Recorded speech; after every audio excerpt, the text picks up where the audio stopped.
Welcome back to the 187th episode of the Daily Flip podcast. I'm your host, Alex. Today we're going to be flipping through some of the top stories, including a new proposal for term limits on the bureaucrats inside the DC administrations.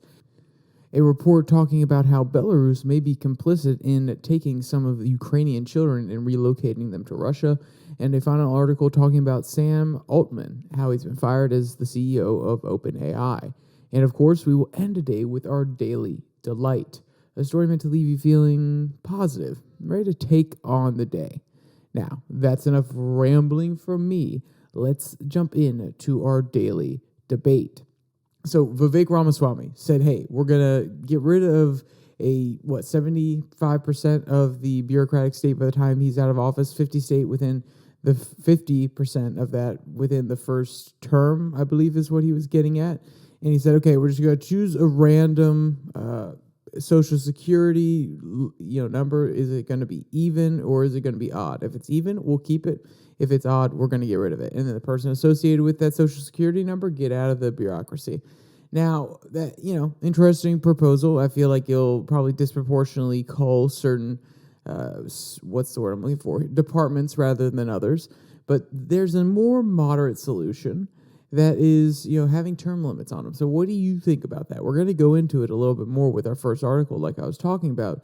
But just, on the surface, maybe you have a different interpretation. Maybe you have a way that could work, or maybe you're like, no, that's really, really stupid. Let me know. Throw it down in the comment sections. I'd love to hear what everybody has to say. All right. So the first article, like we were talking about, it comes from National Review. And the headline reads, GOP senator proposes bill to impose 12-year term limits on federal employees. Now, let's be clear. He's not talking about senators, congressmen, things like that. Federal employees implies the people that are there on the payroll regularly, not the ones that have to get elected into their offices. And he does carve out some exceptions, and we'll get into those. But I want to read the beginning of this article so we can get an idea of where this guy is coming from. And his name is, quote, Senator Roger Marshall introduced a new bill Wednesday evening that would impose 12-year term limits on federal employees. The Tenure Evaluation and Rotation Mandate Act, you can, if you listen to that, you'll figure out why they're so cleverly named, but yet so weirdly named when you actually expand it out. But when it's shortened, when it's made an acronym, the Term Act, that's so cute. Come on, can we stop with the cutesy stuff? Just literally name it what it is. The Limitation of Federal Bureaucracies Act, or the Term Limits for Bureaucracies Act. There we go. We used to have just straightforward names. I mean, actually, I take that back. We had the Clayton Act, the Sherman Act. They were named after people. Now they're trying to get all cutesy with it so they can send it out to the media and be like, the Term Act. And yeah, sure, it's supposed to be so that we can actually remember what's going on, make sure it sticks in the populace's mind. But it's so stupid at this point. But I got a little bit off track there. Quote, if passed and enacted, would prevent unelected officials in executive agencies from making lifelong careers in the federal government. There are notable exceptions under the proposed legislation, however. Presidential appointees, federal law enforcement officers, military service members, and Department of Defense employees are all exempt, according to the bill's text. So, the military, that definitely makes sense to me. We don't want to have our generals only be able to be there for 12 years. Their experience, their wisdom, especially in military affairs, could be very, very useful. Presidential appointees, I guess what they're getting at here is, at the end of the day, if a president from 2 administrations ago had somebody and they served all 8 years, do you really want to restrict that person who may be an expert in a particular area to only another 4 years and actually serving the country? I think that's reasonable, to say the least. Federal law enforcement officers, once again, the wisdom, understanding the system, those connections that they've made on the ground in certain areas with people who may be likely to commit crimes, or the people who actually stop crimes, the community leaders who advocate against it, like those sort of connections, once again, I can understand. The Defense Department or Department of Defense employees are all exempt. That one I don't know. maybe you could make a same or similar argument to law enforcement that they have certain connections with other agencies, or they have connections with other countries or different private sector actors, or they bring wisdom like the military service members. I don't know. I just feel like it's not necessarily important to carve that out, because although our defense posture should be pretty similar across administrations, hey, we will defend the nation, how we go about doing that, I think, should be different. I feel as though fresh blood is needed, otherwise there'll be entrenchment. So I think there could be an argument there, even though that argument could apply to all the other places that I had mentioned and given reasons for. I was a little bit more skeptical when I read Department of Defense, but if I was able to sit down with the senator, maybe he could explain it a little bit better, because the article really doesn't go into it that much more. But it's an interesting proposal, no doubt about that. Quote, the term act accounts for the current federal employees who serve in one or more positions during their tenure, prohibiting them from serving past 12 years in most cases. So what he's saying here is, if somebody has served out 11 years in the federal government, then when this goes into action, they basically have 1 year left. Now, it's a little bit more hazy than that. What they're actually saying is, okay, hey, if you have served 9 years, then we're going to allow you 3 years to figure it out until 12.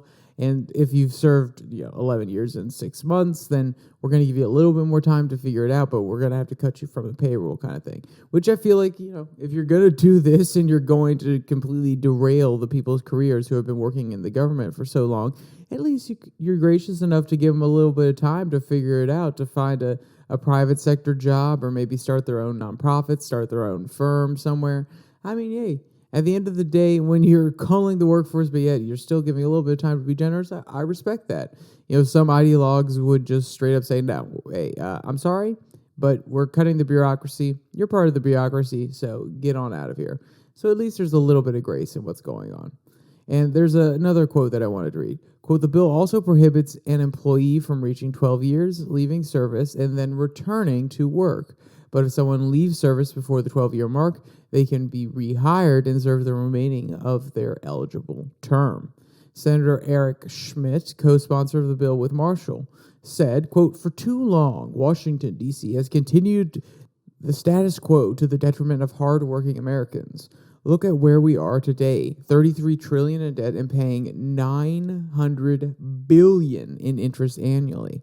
So, I mean, what he's getting at, what the heart of the thing is one, as people stay with the federal government for longer, they're more likely to be promoted. They're also more likely to get more pension benefits. They're more likely to make higher wages, especially when the federal minimum wage keeps going up. So this is extra spending that may not necessarily be needed. I mean, when discussing the people who are the veterans, who have a deep understanding of how things works, maybe you could make an exemption. Maybe you could make a rule for them that, hey, we'll have you as an outside contractor. We'll pay you a little bit of a lower fee if you're really still passionate about this work. But at the end of the day, we need to get fresh blood in there. Fresh blood who isn't expecting high paychecks also, because we need to cut down on our spending. And the fresh blood that's willing to bring a new perspective to how things work. That's exactly what is bundled up in this statement. It sounds like he's just talking about budgets, but no, he's also talking about the status quo. The status quo ante, the way things have been, the way things move in the past. The flow of the river does not have to remain the same.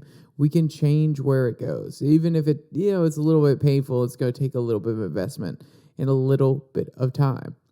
Now, let's be realistic. Is this going to make it through the Senate? No, it's probably not going to make it through the Senate. It could make it through the House with the state of the House right now, but even then, I find it hard to believe, purely because guess who gives policy proposals? Guess who gives recommendations? Guess who these senators and congressmen have to work with on a daily basis? The bureaucrats that would be directly affected by this. And I don't care if you're a small government person or a big government person. Even if you believe in small government and you may be willing to bite the bullet on this one, you're not going to take it easily. You're not going to want to lose your job and have to go searching for another one. I mean, there are a few people that would be able to do that. There are a few people that believe in that principle so much they would. But a lot of people know they like their careers. They like where everything's panning out for them. They love the work they do. And no matter how much they want to reduce the size of the government, they're going to say, hey, can we cut the other department first?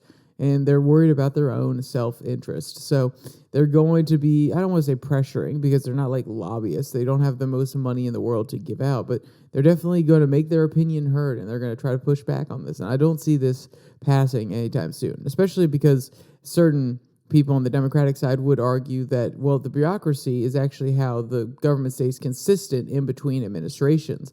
If you have the same people in those departments, even though the president has changed, it allows for coherent policy, or at least for the most part, coherent policy. And it allows for stability among the chaos that is the switching of parties every 4 or 8 years that can be perceived from, the outside view as something that's not necessarily the best part of democracy. But, I love it. I think we all love the fact that we have the ability to change things up, that we can redecorate the house, that we can change how things look and how things end up coming to affect us every 4 to 8 years. But when trying to project stability, especially in economic terms, in security terms, national defense terms, other countries probably look at that like, whoa, Putin or Xi are like, wait, hold on. You guys switch every 48 years? No. We're going to be in here for life, baby. We're going to make sure things are consistent under us. We're going to make sure that our allies know that the policy isn't changing drastically anytime soon, so that they know it's a good place to invest. It's a good time to make deals because they know they're going to be dealing with me in the future. So when you have these employees that stay around for a long time, there could be an argument made, well, there's a familiarity.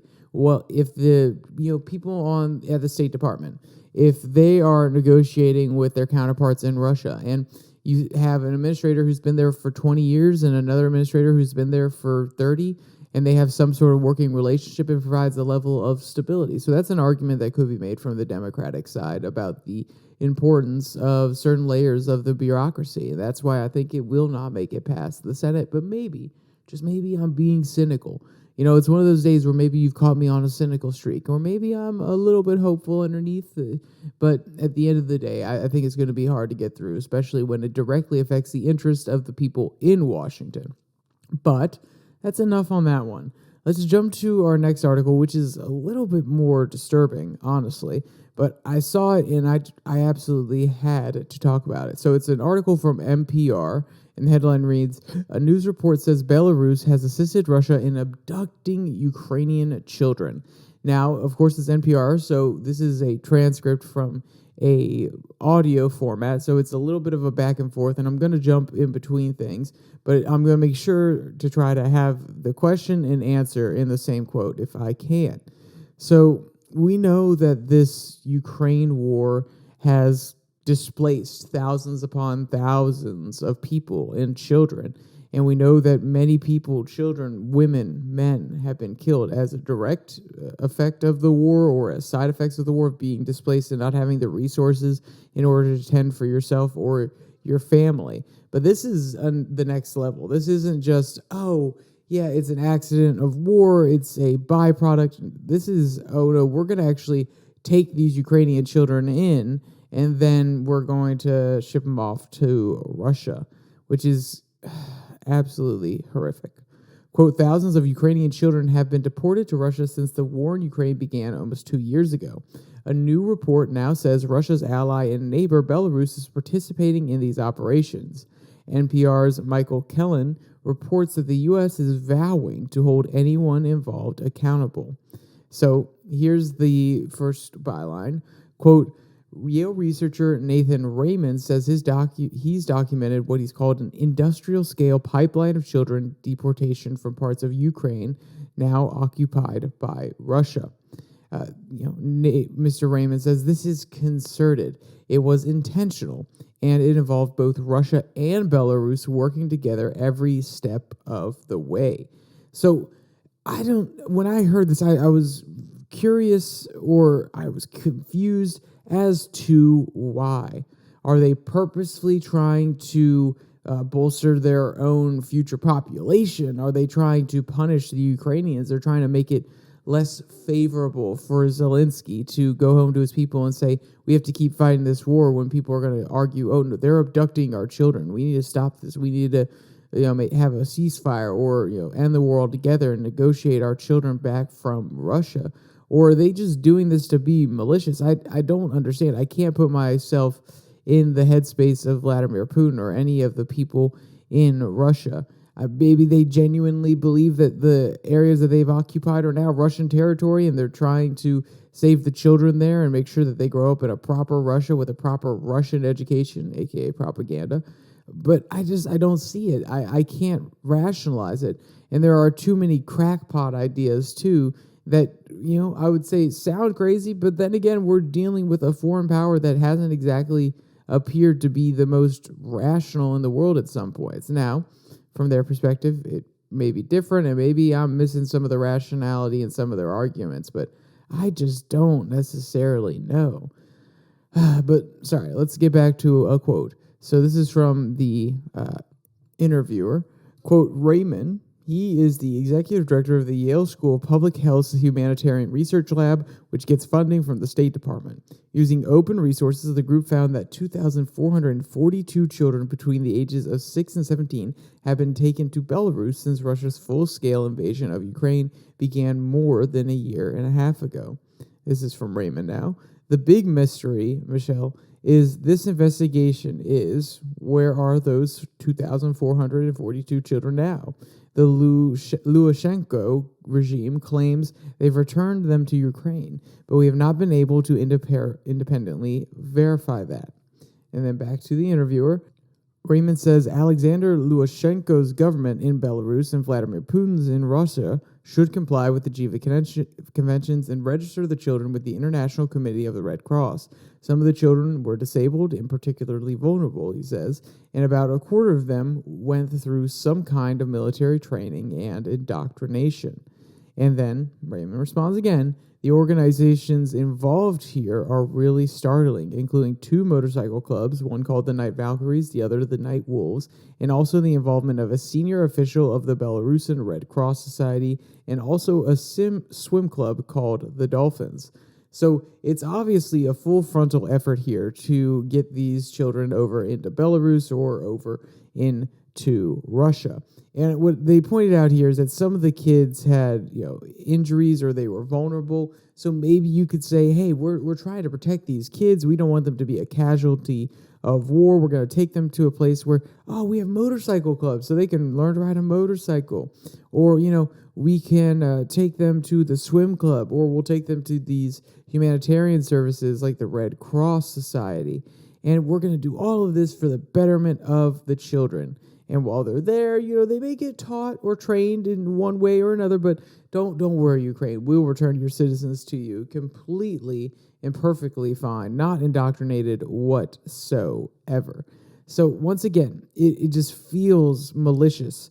And there could be an argument made that, well, this is coming from our point of view in the West, where anything that these countries do, especially when we're allied with Ukraine, can be perceived as evil, or just because they're trying to keep them up with their education, it's called indoctrination, even though I genuinely do believe a lot of those claims.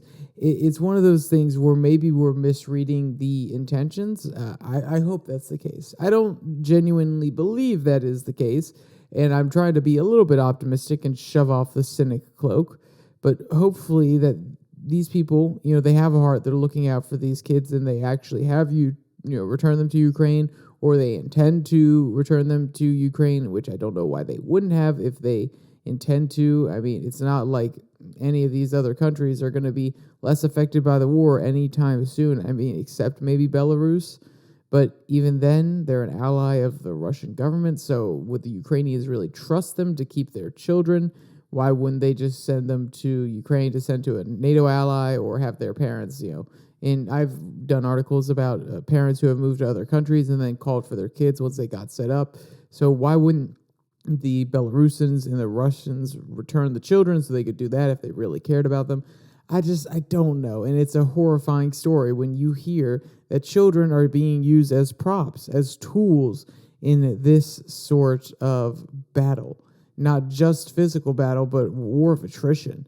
And if they really are being used as tools to wear down the Ukrainians, saying, hey, we have some of your children. If you just give up, if you just allow us to annex these regions like we did with Crimea, then you could have your kids back. It's absolutely disgusting if that is the case. And that's where my gut goes. It's sad that we're at this point. It is sad where we are at the point where we cannot trust a country's intentions at all. We cannot trust that they have a common love for humanity, a common respect for other people's children, and a common respect for the innocence of children who shouldn't have to deal with any of these issues unless directly confronted with them. And even then, we should try to shelter them from these things because the world is cruel, and keeping them innocent and protected while we can, while still sprinkling in some reality, is the job of parents, and it is also the job of society as a whole, and you could even argue humankind as a whole.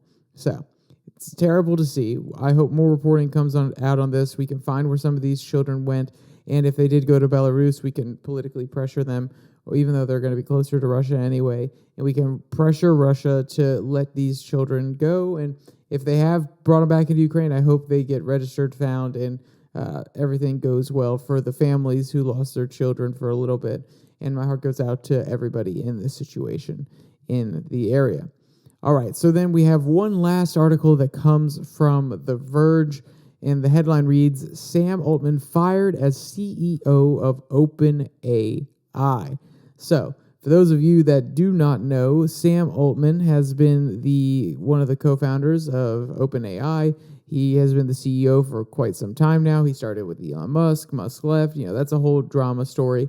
And it was a non-for-profit at first, but then it became they had a for-profit branch. And let's be clear, the board that actually got him kicked out, I believe, is from the nonprofit side rather than the for-profit side. But it's still something interesting to break down. So let's jump into the first paragraph. Quote, Sam Altman has been fired as CEO of Open.AI, the company announced on Friday. Quote, Mr. Altman's departure follows a deliberative review process by the board, which concluded that he was not consistently candid in his communications with the board, hindering its ability to exercise its responsibilities, the company said in its blog post. Quote, the board no longer has confidence in his abilities to continue leading Open.AI. So we're going to go on a little bit more. We're going to talk about some of the other things. We're going to keep reading this quote. But this part really was interesting to me.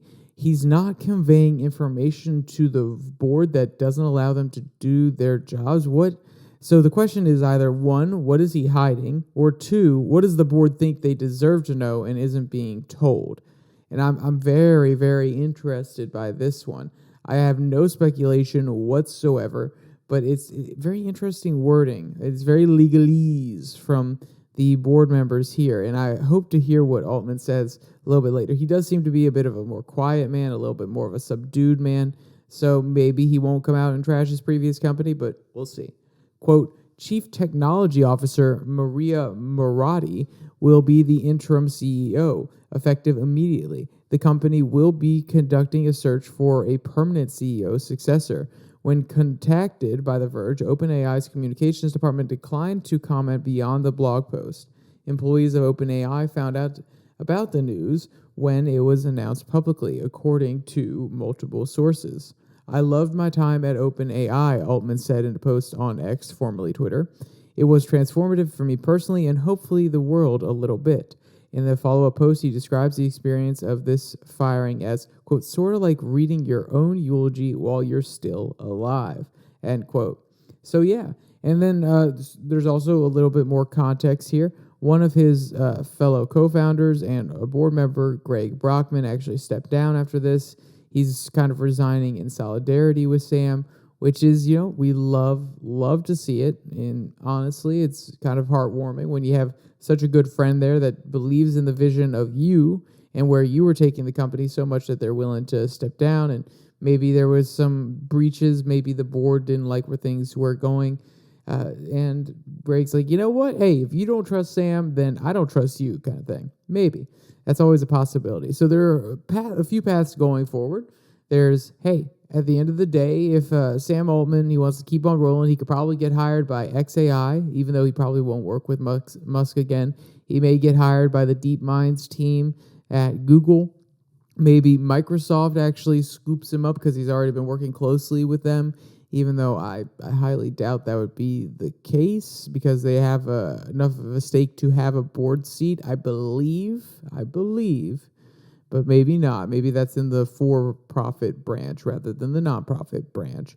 But maybe he'll get scooped up by one of them. Maybe he'll start another company. He already has a lot of money invested in another AI company, I believe. Let me pull up the name so I'm not completely crazy when I tell you. I believe it's called Hinge.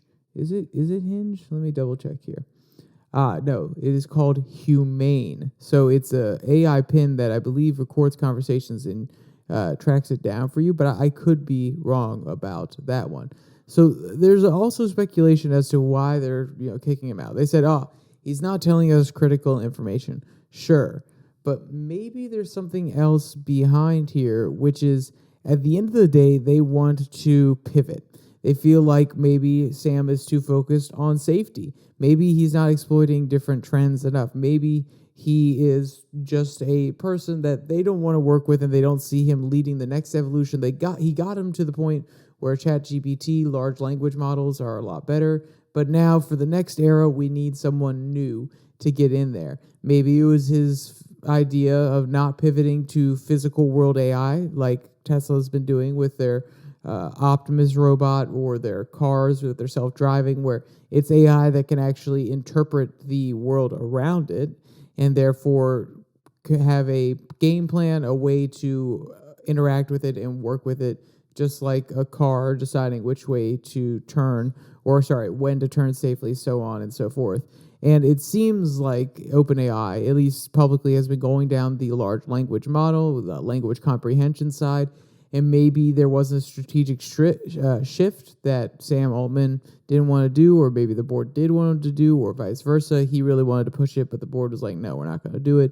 Maybe there's internal strife there. It will be very interesting going forward to see how all of this really comes out. And it feels like the end of a very brief era, because Sam Altman became the face of AI for since like 2018, 2019 at OpenAI. And then especially when ChatGPT took off probably a year and a little bit ago, he was the face of public large language models, of AI safety, things of this nature. And now he is out of the company that he helped co-found.